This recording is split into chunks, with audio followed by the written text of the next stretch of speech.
هو نمني خمني دباغ اللالون قبو حرامي تدي dhageessan nama kuma dhibbaa gat لا هنا والله haraami kuma dhibbaa حرام dhaluun لا هنا هم دباغ هم دباغ قبو يوتك إن شاء الله subscriber meeqa idoo أما qabu ميجا جري kuma sadii fi kuma dhibba ستة kuma kuda nasino ستلين أو ستلين قدوس kuma kuda نكا سبسكرايب أنا كنيو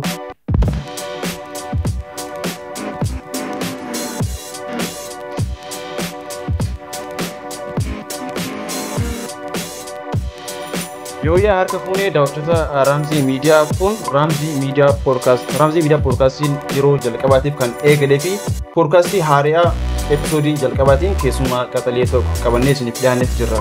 Keessumaan qaxaleen keenya guyyaa har'aa tanaa dargaggeessa gama TikTok miidiyaatiin already gara 745 ol followers kan qabuu fi dargaggeessa faanistii koomedii akkasumas koontentii adda addaa hojjechuudhaan beekamudha. Dargaggeessi kun eenyu yoo jettan akkuma beektan isin hundinuu Bilaal mi'eessuuti. Bilaal ana baga nagaan dhufte. Baga nagaan mee jarabe jajjabaame Fayyaadha. wallo rabbi tola Jirtan. burqaadha Har'a guyyaa har'aa tana keessumaa keenya jalqabaa Raamzii Miidiyaa Poodkaast taateeti asitti kan argamte. Ana dhufu baga nagaan dhufte jedhanii isin jenna. galatoomaadha sagantaa kana kanarratti laafeeruu keessanii hedduu bakka galatoomaa ulfaadhaa kabajaa harka galfatan Akkuma beenyu follower gama TikTok social mediaatiin gara follower 745 olitti kan ati qabdu kun milkaa'ina bareedaadha. Guyyaa har'aa tana immoo kanaa soorinu Bilaal mi'eessoo osoo hin taane Bilaal Siraaj. Iccitii isa duuba jirtu, iccitii milkaa'ina isaa duubaan jirtu maal akka taateedha. Mee Bilaal eenyu gaaf jettu raayee galuu. Tolee galatoomaadha ani maqaan kiyya Bilaal Siraaj jedhama kan inni dhaladhee guddadhee jiraatu jirus ana horsiisee bulaa mi'eessoo ana mi'eessoo keessa iccitii milkaa'ina kana nuti milkaa'ina enneen qabadhu akka mataa kiyyatti garuu alhamdulillahi rabbil aalamiin an wanta kana kaniin fide dandeettii tiyyaanii miti kan kan takka illee dandeettii biyya keessa jirtu jechuudha dandeettii rabbiitiin namni narra lafoo jiru kanarra dandeettii qabu hedduutu jira garuu hanga kiyya beekamte beekamte hanga kiyya hordoftoota barkaate kun waan rabbiin namaa haru malee waan namni lafee fiduu miti jechuu barbaadeeti wanta na rabbi irraa eeggaa Waan beektaa waan takka takka hojii rabbii akka inni galata galchuun alhamdulillah jechuun waan bareedaa akka jirutti yeroo takka takka yeroo feemasa taatee jirtu ni mul'ata sooshaal miidiyaa irratti siin agarra feemasa ta'uudhaaf jedhee namni waan hin hojjenne qabu kaan hama qaballeessi yoo karaa poozitiif saayiidhaan feemasa ta'uu dadhabdee gara negatiifaa itti fannoo dhuftu. Ati immoo akkuma beekamu koontentiin kee koontentii nama bohaarsanidha nama bashannansanidha. Daawwattoonni kee immoo Bilaal mi'eessuuti beekama malee Bilaal mi'eessuu duuba maal akka jiran hin beeku hedduun isaanii. Amee kanaa wajji wal qabatee mee iccitii daawwattoonni kee hin beenye iccitii folooreetonni kee hin beenye kan isaaniitti himtu ni jira. Iccitiin nani maaltu jira jettee an namoota namni jiru harmee tiyyaa jira umrii naaf haa dheeressu waa hundaan jajjabeessuudhaan jalqabarraa kaasee hanga ammaatti viidiyoo tanas namoonni hedduun mucaan maraatee maal ta'e mucaan kee kun magaalaa keessa akkanuma deemee maraataa maarraan dhorkina jedhanii garuu isiin jechoota namaa kan hunda osoo hin dhaga'iin jabaadhu jettee bilbila isiin naa bitee kaardii na danda'a waa hunda na danda'a nooliitii bakka biraa dhaqee viidiyoo dalaguudhaaf akkanaan deemee wanta jiru hayyamas abbaa kiyyaas faatee hayyamsiisaa isiidha na booda wanta jirtu iccitiin milkaa'ina kiyyaa guddaan rabbii gadeetti harmee tiyyaa. Guddaa haa galtummaatti yeroo feemasa ta'uudhaaf lafaa kaasuudha akkama yeroo beekamuudhaaf lafaa kaatu waan barbaadde akkuma yoo jettetti hawaasa itti keessa dhalatee keessa guddate keessa ilaalchi dhaabbataa ni jira namni jabaadhu hojii gaarii keessa gorsa akkuma jiru namoonni immoo duuba si harkisanis ni jira. Kan amma ummaan ta'e sitti amanteeti kan asiin keessa ati yoo haala kamiin himee jechoota namaa waan namni siin jiru kan haala kamiin haandii godhaa turte haala kamiin furaa turte.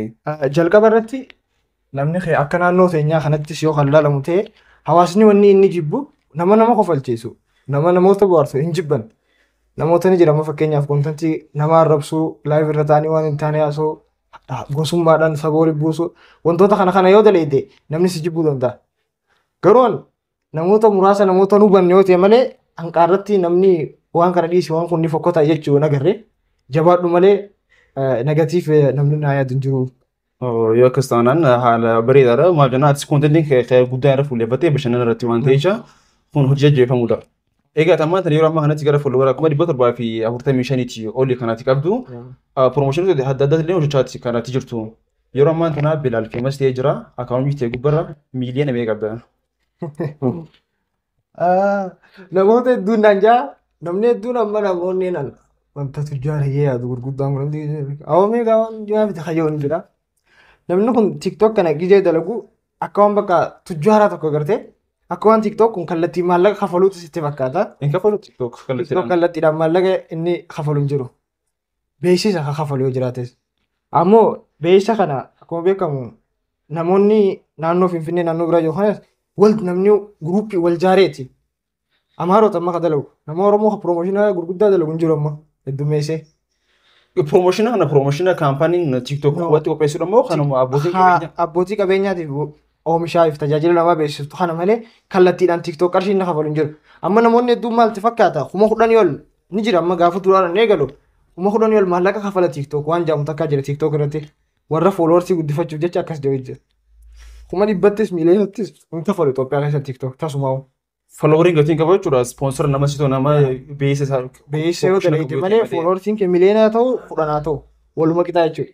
Yoo live seentee namni giftii sii kannee sanii fi kana lamaan qofaan argachuu dandeessa malee TikTok kallattiin kafalu.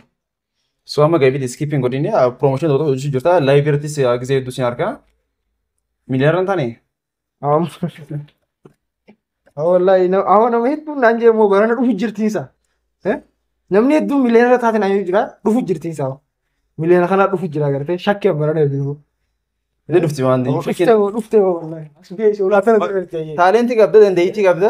Dhuftee. Ammas jalqaba irratti wanni takka maal beekta? Hawaasni kiyya kun xiyyeeffannaan isaa maallaqa irratti akka xiyyeeffatu. Dalaguma dalagu tanaa piroomoshina kanaa amma anama piroomoshina ta'e hedduun dalaga keessaa kaniin gatii malee dalagee jira maallaqaan malatti. Maaliif if beeksisuu qabdu dura waan beeksisan dura. Si beeku qaba boosni. Ramadaan kana namni dhufee rammee piroomooshinas daleessifachuudhaaf namarraa harkuu qaba. Yoo saayibni isaa tokko na daleessise gisee viidiyoo sana harkee awoo mucaan piroomoo beeksisan dalaga akkanaan beeksisa dalaguu namni beekuu qaba jalqaba. Fooloowarsii miliyoona meeqa qabaatteef namni beeksisa sin daleessu. Beeksisa dalagaa si harkuu qaba namni. Sanii jecha beeksisa garagarii kaniin akkana dalagus ni jira. Kafirii ta'e bilisaan dalagus ni jira. Kaniin maallaqaan dalagus gammaduudatti kaampaanii gurguddaan dalaga jiru xiqqaa naannoo teenyaa tana malee. Kanaafuu inshaallah fuula dura bal'ina. Akkasuma naa qabadhatti. Abbootiin qabeenyaa kaampaanii gurguddaa qabanii hojii fuula dura akka ati hojjetu inshaallah. Abdii guddaa sirraa maaf jennaan ogummaa qabda dandeettii qabda followeera gara miliyoona akkasii jiru qabda. Yeroo hojjeta taanaan waan bareedaadha. Kanaaf kana abbootii qabeenyaatiif dhiisnaa. Bilaal gara gaafii jaalala seenume. Jaalala kana moo? Himasummaadha hojii jaalalti inni dhufti jaalallee ni qabda maa ka'imee dura. Hin qabu yaa. Arreen gala. Hin qabu saayibarii. Jaalallee hin qabdu. Hin qabu. Followeera 745 ol qabaatee jaalallee. Followeeraa fi jaalaltii bara wal addaa saayibarii. Jaalaltii gaafa si qabde followeera qabeenya jinniin jettu si mootti jaalaltii ammas yeroo hedduu namni gizeenii fi followersii gurguddaa beekamtii harkate hayyoon isaa guddaan dhalaa garagaraa wanta godhuudha. Garuu san milkaa'ina keetirraa fi duubas deebisa. Jaalala fi milkaa'inni waliin bu'aa jechuun barbaadeetti moo? Yaa akkatti waliin bu'u jira fakkeenyaaf. Yeroon fi followersii beekamtiin guddatte dhalaa hedduun si barbaaduu dandeessi meebii dhalaan si barbaaduu dandeessi. Isiin san kan jaalala si dhuftee fi si jaalattee osoo hin taane gurra keessan jaalatteeti beekamtii teessan jaalatteeti. Gaafa beekamtiin teessan dhabamte namni ilmi namaa akkuma beekamu wallaalamu jira. Gaafa beekamtiin teessan dhabamte isiinis na kuttee jechuudha. Gaafa maallaqni kee dhabame isiinis na kuttee jechuudha. Mataa keetitti dalagaa dhiifteeti isirratti deebista yaada kee. Dalagaa wajjin waliin buuti. Dura dalagadhu carraa kadhu waan lafaa kaayyadhu jaaladhu san booda. Akkasuma akka carraa ta'e immoo ammas yaadnateetti sirriidhaan namoonni tokko milkaa'ina kee qofa ilaalanii tokko isaan si jaalatan. Yoo ati kuftee already isaan jireenya keessaanii bahan. Ati milkooyinaan si jaalatan ati kufnaan feel taanaan guutuu isaan si bira deeman. Akkasuma immoo nama takka jira kanuma milkaa'ina keessan hundarraa kaasee sappoortii si godhaa si gargaara akka faamilii keetitti siif yaadaa si wajjin jireenya kee eegalan jechuudha. Namoonni akkasitti ni jiran. Saayibbanni jiraachuu danda'a. Saayibbanni jiran. Garuu shamarran akkasitti jiran. Baay'isawween ammas amala kiyyatti dhalaan na jaalatti hin jaalladhu. Ani fi jaalladhu sun hin barbaada. Jecha kiyya taa'amma fakkeenyaaf gaaffii jaalala hedduun dhiyaachuu dandeessi karaa sooshaal miidiyaa kanaan kan isaan inboksiidhaan hedduun dhiyaachuu bilbilaan hedduun dhiyaachuu dandeessi. Asitti qabee dhiifama naa godhiti. Followeera 700 fi waa keessa ammaan tana gaaffiin jaalala guyyaa irraa dhufu gama sooshaal miidiyaatiin. Guyyaa irraas ta'uu baattu ati ni jira. Daawwashin dhufa guyyaa irraas ta'uu baattu ni jira. garuu an san hedduu wanta hin jiru keeriin godhu jechuudha. Akka feemasummaa fi nama tokko yeroo feemas ta'ee akkuma reefuu jennetti yoo karaa gaariin feemas ta'u dhabe karaa badaadhaan dhufa wantoota hawaasni jibbu wantoota amantiileen jibbu hojjetanii namoonni feemas ta'an hedduu jira. Kan maqaa gaariin qabaatan jechuudha. Maaliif jennaan kan isaanii feemas ta'uu qofa osoo hin ta'in nama tokkos immoo kan feemasummaa kana feemas barbaadu jira. Feemasummaan beekamtii akkuma ta'e beekamtii malee osoo beekumsa hin qabaatiin beekamtiin ni gaariidha. Kanarratti jalqaba irratti namni wantoota hin taane dalagu san duuba isaa ilaaluu qabda. Eenyutu duuba jira? Namoonni karaa hin taane waan hin taane dalagan guddisa isaan irraa ka'uu dandeessa. Haalatti jiraatan hawaasa isaan keessa jiraatan. Fakkeenyaaf nama arrabsuudhaaf hawaasni nan keessa yeroo naaf hin ayyamu. Yoon hin gabbee ilma buluutti akkana ta'ee minaan jira. Namoota naannoo magaalaa xiqqoo tana jiran isaa waan akkasii dalagu agartu. Nama eessa jiru namni waan nama arrabsu wanta dalagu magaalaa guddoo fi biyya baqaa keessa jiran jechuudha. Nama to'annaa namaatii fi maalnaan jaanii namaa jala hin jirre jechuudha. Ati namni yoon hin galgala viidiyoo laayivii nama arrabsaa bulee ganama gabbee namni sin dhiisu argeetan si dhaa'u namni dhagachaa. Gootee mati maqaan qolleessa jeessidha namni.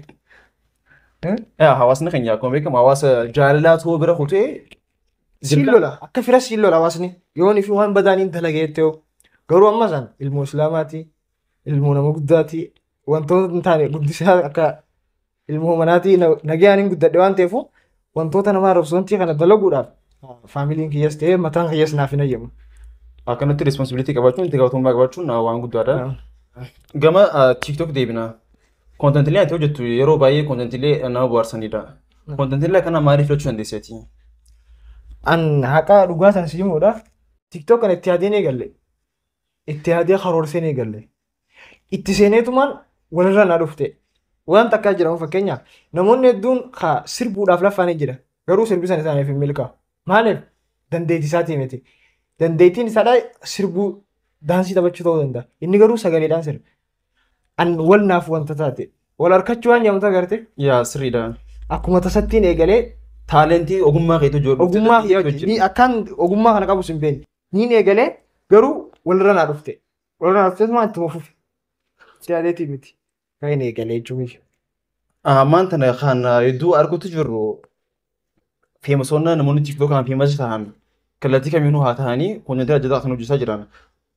TikTok irraa gara sirbaatti TikTok irraa gara nashiidaatti deemuu jiran. Ati yoo yaada akkasii ni qabdaa gara sirbaa gara nashiidaa deemuudhaaf. Hin qabu yaa. Isin tun lachuutu ta'e shari'aan tun muuziqaan baay'ee haraama akka islaaminatti haraami. Nashiidaan tunis tashakkii qabdu jedhe dubbishin haraami muuziqaalee dadhaamu kun haraami waan jedhamu. Kanaafuu waan kanarraa fagaattee yoo jiraatte irra wayya. Gama indaastirii fiilmii seenuudhaaf yaada. Ni qabna yaada isa sanfaan hin qaba. Isa san yeroo hedduun qaba garuu maaltu jira seete fakkeenyaaf Awaashii gaditti keessattuu naannoo sanatti namoonni jajjabaan hedduutu jira. Garuu namni walitti gurmeessee walitti qindeessee ijoollee dandeettii qabdu garaagaraa qabu sana karaa fiilmiitti ol kuttisu hin jiru. Sirriidha. Hin jiru. Ammas carraaqqii osoo hin ta'in carraa tole jaabeettee taa'imni carraadha wanni hundinuu namni walitti gurmeessee wanti tattaaffii mataa keetii yoo tattaafatte fakkeenyaaf an tattaafadhee wanni nam fitu danda'e TikTok qofaan miliyoona takka fituudha. Fiilma kana dalaguudhaaf waan hedduu si barbaachisa. Kaapitaala si barbaachisa. Waan hedduu barbaachisa. Namni akkasii walitti qabu hin jiru. Garuu yoo hajiraa'u taate akka ajaa'ibatti hojjechuudhaaf fedhiin qaba. Beektaa akkuma ati jette sila Awaash gadi qofa taane an akka hiyyeetti jechuudha. Indaastiriin fiilmii Itoophiyaatu dadhabaadha. Maaliif jennaan kuwaalitii isaa eeggatee fi kan ardii Afrikaatis dorgomuudhaa miti. Nooliwuud na fakkaata kan ammaa tana yeroo ammaa tana Afrikaa keessaa kontentiilee bareedaadhaan fiilma bareedaa waraabaa kan inni jiru. Gama aartiitiin yoo deebinees immoo karaa bahaa biiftuu bahaa kanatti asumatti kan aartiinis kan eegalamtee sirbiinis haa ta'u ogummaan gaazexeessummaattis haa ta'u asitti kan eegalame garuu immoo laaffinaa jira gama wanti kanaan. Gamoota sirboota nashiidota kana kanaan fooyya'insi jiraatu illee gama fiilma kanatti hedduutu akka ni hafa gana ammalleen. Kontentiileen jechuudha gama fiilma kanaan dhufan iddoo qoobsallee miti gara akkuma aartii Oromootu. Baay'izoo Raamzii miidiyaa poodkaastii illee kan dhaabbatuuf tokko kanaa fi tuquufiinsa waan hin qabnee fi ammata kudhan keessatti yoo Raamzii miidiyaa kan milkaa'u yoo kan ta'u ta'ee indaastirii fiilmaa kan biyya kana jijjiiru guddaa tokko ijaaruudhaaf abdii qabna waliin akka hojjennus abdii qabna. Inshaallah rabbi haa milkeessu. Rabbi haa milkeessu du'aa itti goona. Maaltu jira ni beektaa rammee kiyya? Namoota dandeettii qaban maalirra dhaabbatee namni keenya hawaasni kiyya maal jedha dandeettii ni qabaa koontantii kireetara uumuu danda'a koomeediidha maal eeggata gargaarsa eeggata gargaarsa waan jaamuta agartee Amma namoota hedduun harkaa kaa TikTok kanarratti isa dhufan dandeettii qaban hedduutu akkana gammachiisan. Guyyaa lamboota kun harka laayif irra taa'anii jetti abaluu kana gargaaraadhaa maal jedha. Mataan kee yoo gargaarsa eeggachuu bare hin milkooytu. Waan xiqqaa qabduun carraa Laffuu qabda. Xiqqoo laffee xiqqoo gisee dalagee kanatti yoo nama koomeetiin dalagu nama waloo barreessuu danda'u na gargaaraa gargaarsaan na barbaachisa. Gargaarsa waan jaamta agarte nama kadhachuu rabbii kee kadhattee waan filaffaate rabbiin si milkeessa. Gargaarsa waan jaamta agarte. Gargaarsa hanqisuu qaba hawaasni biyya. Rabbiilleen bara lafaa carraa qaba. Beektaa kajoo. Si gargaara. Maalee namni bakka takka taa'eetuma yoo du'ee gudhaa oolee rabbi kadhachaa oolee kan milkaa'in hin jiru. Laffaatee irra gargaarsifachuudha. Namarra gargaarsifataa. TikTok kanaanuu bar namooti koomeediidhaa kan miliyoona gahuu qaban hedduu jira bara. Garuu ni dhaaba. Maal sababeeffata? Bilbila sababeeffata. iPhone hin qabu jaa. Maayikii hin qabu jaa. Kaameeraamaan hin jiru jaa. Kana naa bitaa jee dhufee laayif irratti iyyata. Guyyaa namni kana caljalaa jee hin bituuf jee achuma dhiisa jechuudha. Kan amma hawaasa gad deebisu jiru namoota jajjabaa. Kanaaf maayindiseetiin dargaggeessaa gargaarsa irratti osoo hin taane gargaarsaaf carraallee ni beektaa? Akka keetti carraalleen nama carraaqee yoo carraa sun itti dhufa. Akkasuma osoo hin carraaqiin teessee. Ableedha bara ablee amma fakkeenyaaf ati ifamtee taa'u jirta. Carraan ammaan tana gaazexeessummaa TV OBN tokko yoo dhufe siif dhufa carraan. Maaliif barattee qopheessite qopheessee taa'u jirta. Ani immoo carraaqeen jira. Carraaqee taa'isee carraaqee jirta. Ani immoo amma TV OBN kanaan seena yoo hin taa'ee qamee du'aa godhachaa naan dhufu maaliif cincarraa hin egaa barnoota ittiin qabu siif dhufa jechuudha. Yoo carraaqee carraan siif dhufa bara. Sanummaa dirqama carraa'uu qaba. Waliin kan deemu carraanis carraaqinis wajjin nama carraaqeetu carraa sanillee argachuu danda'a. Sababa dhiisuu qabda sababa hageessuu qabda. Sababa wanni isa kuffisu guddaan. Waan xiqqaa harki kee jiru silkii xiqqoo maaliif hin taane? Silkii hundaa waraabaa bara. An iPhone waraabeen beeku takkaa umar 700 iPhone hin fidne. Yeroo eegaltu maaliin eegalte bilbila? An bilbila san waan eegale san waan hin ofu jira. Still hanga matii. Takka dhiibbaa inni irra fideen jiru. San waan eegale. Chaalenjiin simulatanii jira yeroo TikTok waraabbitti takka gama yeroo kontentii hedduu waraabdee kontentii hedduu gallakistaa chaalenjii si qunnamaa turan ni jira. Mudannoon gaafa akkanii hin qabaa. Hidhameetu ture. Maaf waggaa takka dura kontentiin taane takka waa'ee mootummaatti hojjoli bu'eeti hojii lama akkana hidhameetu ture. San booda irraa baradhee jechuun san irra. Kontentii san maal ture? Kontentii waa'ee hospitaalaa kana xuu gartee hospitaala waa'ee fayyaa kana irratti osoo hin hubatiin anis gaafa hubannoo hin qabu ture. Sanii tuqee ture. Sanfaan amma iftuu nama deemsu dandeessi. Wantoota akkas akka isaan nama mudata garuu dhiisuu hin qabdu. Ani san boodaan dalaguu eegale TikTok. Guyyaa jedhamusan gaafaan booda bakka dhiisee jee namni hundi. Illeen kumaan qaba ture. Dhiisee bakkaati arra boodaan dalaguu uummanni illee awwaa hin dhiisin kun suma barsiisuuf naa onaa jechaa ture. Garuu sanuma boodaan jabaachuu eegale itti fufuu eegale. Wantoonni si mudatu ni jira rakkinni. Namni milka nama laffa'u mudata. Bar nama hin deemne namaas ta'u qoreen hin jirtu. Nama deemu qoreen jirti. Sirriidha. Gajjattee qoree san firraa fuutee deemu qabu. Nama hojjetu dogongora nama hojjetutu sani. Chaalenjiileen taa'amare nama harka maratee taa'eedha kan hin dogongoree yoo ta'e. Keessoo taa'amte maaltu si dhufa asumatti dulloomtee duuta malee. Nama laffa'uu makiinaan bar nama ispaaltaa deemu dhoyti. Kanaafuu laffa'uu qabda. Chaalenjii si mudatti garuu jabaattee keessaa ba'uu qabda. Rabbii keessatti hirkistee keessaa ba'uu qabda. Chaalenjii saniif harka kan nu dhabuudha jechuudha. Ta'u. Abdii murachuu dhabuudha. Namni tattaafatu yoomillee keessaa ba'a. Tattaafachuu qabda. Tattaafattee garuu tattaafattee inni keessan jedhan taatu isaan rabbiin gargaarsifachuu qabda. Abbaan fedha amantii fedhaa qabaatu uumaa isaa irraa fagaachuu qabu. Namuu akka amantiisatti. Akka amantiisatti uumaa isaa galateeffachaa namni galateeffatee namni rabbitti hirkisu yeroo mara milkaa'aadha. Nama rabbiin galateeffatee namallee galateeffata. Milkaa'aadha rabbi yoo hirkiste wanta keessatti milkaa'aa taata. Sirriidha. Kontentiilee keessatti yeroo baay'ee gisee argu jimaa ifa harkaan dhabdu. Naannoo biratti immoo akka beekamutti namni jimaa qabu nama kashilabbee uheeti kan ilaalamu. Garuu jimaan harkeedhaaf duyda ta'eeti tajaajilaati kan jiru. Fudhatamummaa inni asii qabu fudhatamummaa inni hawaasa olii qabu tokko miti. San dhugaa. Haqa hin takkotti wanni beekuu qabnu namni jimaa qabu kashlabbeedha akka dhugattis yoo dubbanne. Namni jimaa firra kuchiisu kashlabbeedha. Namni ganama eegalee ija banaa jee guyyaa kan hanga isaa shanii qabee laaqana nyaatee deebi'ee galgalas qaba hojjedha. Akkasitti si qoffisa jimaan. Akka dhugan si qoffisa. Akka kashlabbeen laalla. Haraarummaan hundinuu amma jalqaba barattu haraaraa waan ijaamu hundinuu fokkataadha. Dargaggeessi yoo danda'e jimaa dalagu qamoo haa dhiisu. Kanaan niin deeggaa jimaa qamaa cafaqataa ta'e hawaasan gorsu. Qamoo qofa osoo hin taane dinagdeedhaan nuuf. Dinagdee dalaguu qabna. Nuti nama jimaa keenya tuqu hin feene. Jimaa keenya akaafannee hanqattee qabnu sani xiqqootti afaan kaannee mirqaannee daleenyee gurgurannee irraa jijjiiramuu qabna. Garuu irra ciqilfachaa ooluun gaarii miti. Namni gaafa hin ga'in ciqilfate gaafa ga'e ciqilee dhabaa jeeshee biroo. Kanaafuu jimarras akkasitti turuun qabdu. Garuu ittiin dalaga yeroo hedduu maali piroomotiin godha. Nin beeysa jimaan kun qabeenya hawaasa kiyyaatti biizinasi hawaasa kiyyaatti lafee duwidaati hawaasa kiyyaa hawaasa Harargeetiif. Kanaafuu nin beeysa yeroo hedduu akkumaan beeysu garuu dargaggeessi yoo inni xiqqeessee hojii barnoota irratti jabaatee natti tola hedduu. Akkasii bareedaadha. Mee Bilaal TikTok yoo hin cufamatee hireen TikTokeroota maal taasisiin dabalatee? San egaa namni TikTok duras jiraachaatuma ture. TikTok boodas ni jiraata.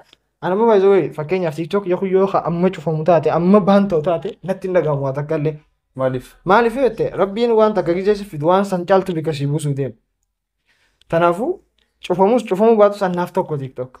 An TikTok ammas kaniin dalagu bashannanaaf malee hojii godhadheen dalagu. Hojii yaame TikTok. Abjuun kee maali? Maal ta'uu barbaadde turaati? Yoo TikTok hin jiraanne ta'e maali waan achi ta'uu barbaaddu? Amoon tujjaara gaa saahibi. Tujjaara maal kana feeta? Waan saahiba kiyya kanarraa fudhachuun fedha makiinaatti yaa keessatti. Adeera. Rahaan akkana dhuftire? Rahaan ni carraa ita gaa laffaata. Laffaatee dhufta rabbitti kadhattaa rabbiin karaa sanirra laffaata irra simil keessa halaas gaa kuttee ganaa yaadeera. Taalentii koontentii keessaniin yeroo takka akka abbaa eenyutu abbaa Maamud moo abbaa mee takka nu jeeme? Amma afaan hin kaanne maana dhiifgate yaa hiika. Nu jeeme tan. Nu maikuu abbaa Maamud. Amaana. Jajjaba. Jajjaba mire. Fayyuma. Balloo rabbii ta'a. Amaan isaati. Akkanuma jimaa malee nama ta'e yaarwaa nama jin fiddu. Arawaa kana bar iddoo amma goggoo. Hiika. Sababa mana si jaaraan kya kan jetto goggoof jaga. Amma waajjira barbaade. Si jabaate. Jabaate. Wallahi. Wallahi jifatta warana inshallah. Bismillah. Ayyee wata jabal wayta. Kanuma qawdu ga takka. Takka sanuma. Kanuma sitti ga. Dandeettii ajaa'iba qabda bara. Dandeettii leenjiin dandeettii taate. Dhugaan ajaa'iba kun jechuun namoota fiilmii indaastirii keessa hojjechuu barbaadu namoota akka keetii kanaaf dandeettii guddaadha. Amee hordoftoota kee 1745 olii kanaan chaanaala Raamzii miidiyaa kana namni meeqa sagantaa kana laaluu qabu. Obbo namni humni dhibbaa gallaaluun qabu waraamiti. Dhageessan nama kuma dhibbaa gal. Laayina wallahi. Haraami kuma dhibbaa gallaaluun. Laayina kuma dhibbaa. Kuma dhibbaa laaluu qaba yoo xiqqaate inshallah. Subscriber meeqa idoo qabu? Amma meeqa jira? Kuma 3 fi kuma 3 jira. Kuma kudhan haasinu sittilleen sittilleen guddisu. Kuma kudhan naqa subscribe. Haa naqan yoo. Nama keenya yoo gurbaan qaree ifamee taa'u sitti subscribe godhaa bismillah. Siyaa godhan yoo. Akka namee dhumarratti dargaggeessaaf namoota si daawwataniif followerota keetiif dhaamsa. Dhaamsiin an qabu habarnoota irra jirus jabaatee haa baratu. Hojiirra jirus jabaatee haa hojjetu. Haruma qabdeen deemiin akka inni jiru baabaa kee. Makiinaa takka arfaa akkamii qabatta? Makiinaas deemtu arfaa si inni qabatta? Adda si kuttimi. Sirrii. Takkittumarra jiru san jabeeffadhuun siin jaa. Yoo qaraatara jiraatte qaraatte yoo hojiirra jiraatte hojiite dargaggeessi tanumoonni isin ilaalu. Uumarra jirtan jabeeffadha. Khayritti. Khayritti sagantaan keenya bareedaa akka ta'u abdii guddaadha qabna. Guyyaa irraan tanaa keessummaa godhannee kan asitti afeerree Bilaal Mi'eessoo yookiin Bilaal Siraaj namni hedduun baay'isee Bilaal Mi'eessoo beekamu malee Bilaal Siraaj hin beeku. Namni hedduun akkasii. Akkasii asumaan Bilaal Siraajii Bilaal Mi'eessoo keessummaa keenya taatee guyyaa irraan tanaa asitti argamu keetiif guddaa galatoomii siin jennaan. Isinis hedduu galatooma qophii kanarra naaf yeroo baay'ee bifaadhaa jabaadhaa isin ijaa.